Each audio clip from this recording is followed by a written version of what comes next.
با درود از پارلمان اروپا با ایندیپندنت فارسی در خدمت شما هستیم. در هفته پیش رو اقداماتی در رابطه با ایران و همچنین سپاه پاسداران در پارلمان اروپا برگزار خواهد شد. در همین راستا در خدمت آقای چارلی ویمرز نماینده پارلمان اروپا از حزب سوئدیش دموکرات کشور سوئد هستیم. Good morning, Charlie. Good morning, Mohsen. ما در هفته پیش رو شاهد چه اقداماتی در رابطه با ایران در صحن علنی پارلمان اروپا خواهیم بود؟ On the demand of the conservative group and the EPP group, the Christian Democrats, the parliament has decided to address the protests in Iran next week in a debate on Tuesday and a resolution that is to be voted on Wednesday. Now, the big question for next week is whether the European Parliament will call for the designation of the Islamic Revolutionary Guard Corps as terrorists, to put them on the terror list. If they do, it will be the first time ever that the European Parliament calls on the European Council, the member states, to make this decision. And I really hope that will be the case.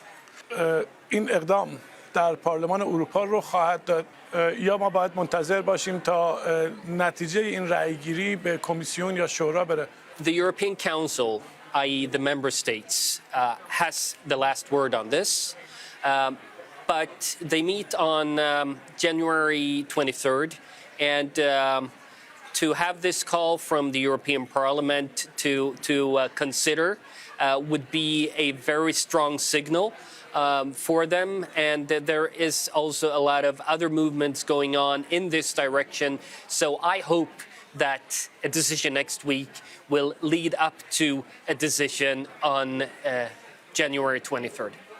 خب اگر بخوایم به صورت جدول زمانبندی نگاه کنیم در طی این هفته چه اتفاقی میفته؟ خب دوشنبه یه تظاهرات، سه شنبه یک متمم ارائه میشه و پنج شنبه رأیگیری و بعد به 23 ژانویه میریم که در اونجا شورای اروپا تصمیم گیری میکنه.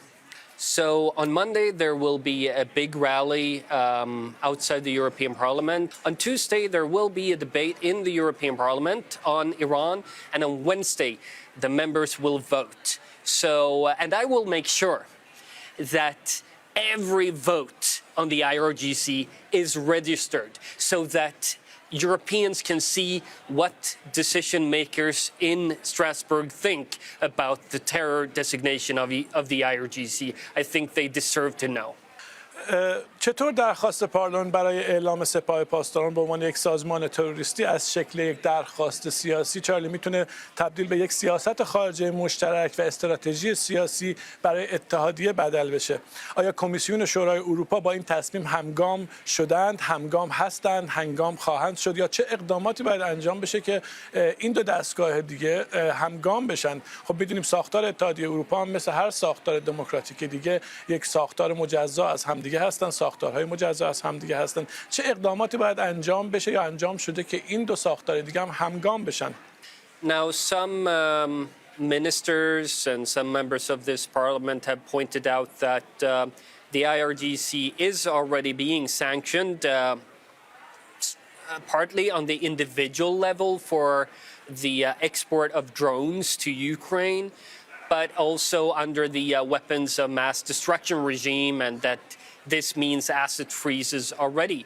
Now, what that thinking is sort of lacking, I think, is the fact that if the European Union would declare the IRGC a terrorist entity, those who work in favor of détente with the Iranian regime would have a very hard time. Would they have détente with terrorists? No. So that is why this is so important, to really spearhead through this the change of the European policy towards the regime in Iran. So let's continue to work on that. And I see positive signals from the Netherlands, where 10 party leaders signed a letter calling for the Netherlands to be in favor of a terror designation. I see an initiative in the French Senate on the same thing. My party and others in Sweden has pushed the government to work for this in the European Council. So there are movements all around Europe. So let's not stop here. Let's not be happy with the already existing sanctions and go back, because this is an important piece of the puzzle to really alter European relations with the dictators in Tehran. And I think it will happen. I think that the member states, some of them reluctantly, but still, they will finally do this if we keep fighting.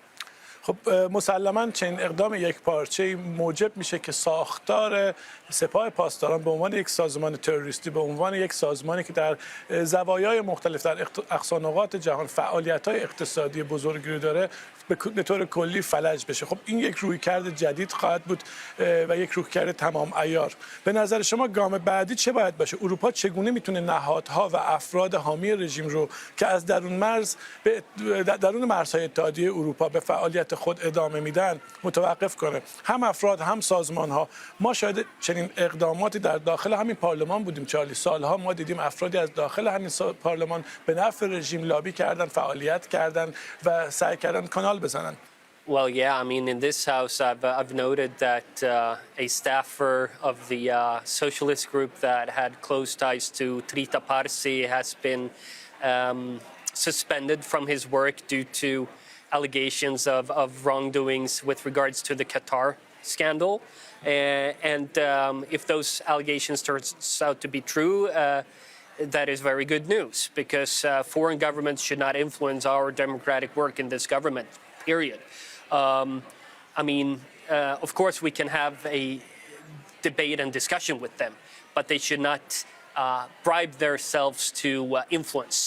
That's a very clear-cut case. Now, what I think must be done is to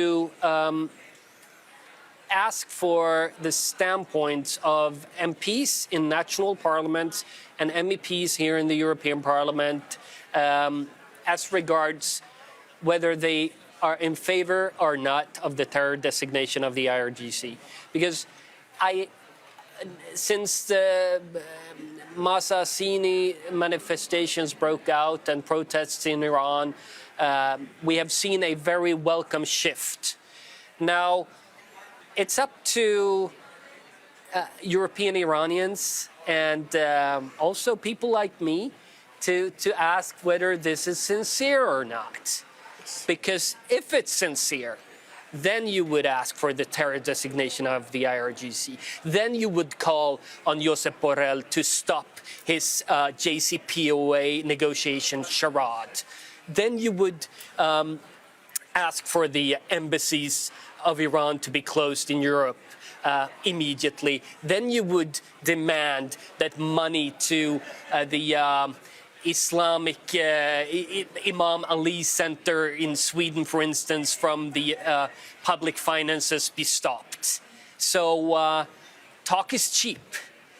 You better walk the walk. مرسی چارلی که وقت تو به ما دادی. Thank you Charlie for giving us a time. ممنون از شما که با ما همراه بودید.